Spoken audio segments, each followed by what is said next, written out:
নজর রাখবো পরবর্তী সংবাদে।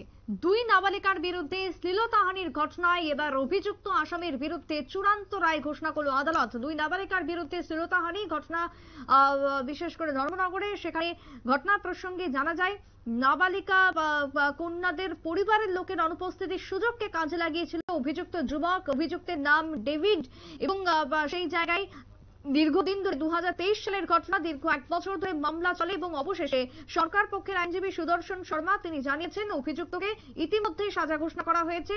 8 জন সাক্ষীর সাক্ষ্যবাক্যের পর বিশেষ সাজা দেওয়া হয় আদালতের পক্ষ থেকে। কি বক্তব্য উঠে আসছে আইনজীবীর, শুনুন। 23 সালের 1 ডিসেম্বর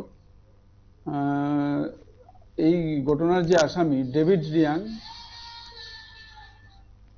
ওই দিন রাত্র 11টা সাড়ে 11টায় দশদার হেলেনপুর জায়গায় রাত্রে এক বাড়িতে অনধিকার প্রবেশ করে এবং ওই বাড়িতে থাকা, কারণ যে নাবালিকা 2 মেয়ে তার মা বাবা ওই দিন কাজের কারণে অন্য জায়গায় ছিল, তাদের সঙ্গে তাদের দিদিমা অন্ধ এক বয়স্ক মহিলা ছিল।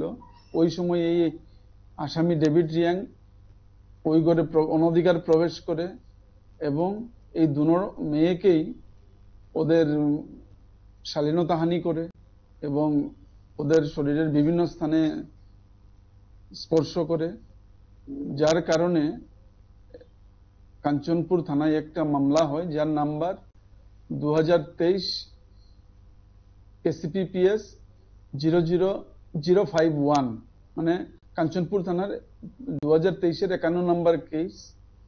এবং এই মোকদ্দমার আয়ও ছিলেন রাজেশ দাস।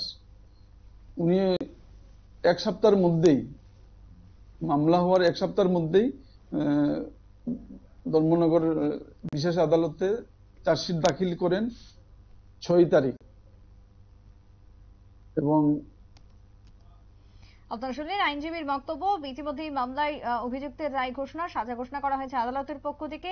ভারতীয় দণ্ডবিধির 354 ধারায় 5 বছরের জেল, 10,000 টাকা জরিমানা, অনাদায়ে 2 মাসের কারাবাসের রায় ঘোষণা করে আদালত। ঘটনার স্বস্তি নেমে এসেছে ধর্মনগরে। ছোট্ট বিরতির পর ফিরবো, সঙ্গে থাকুন।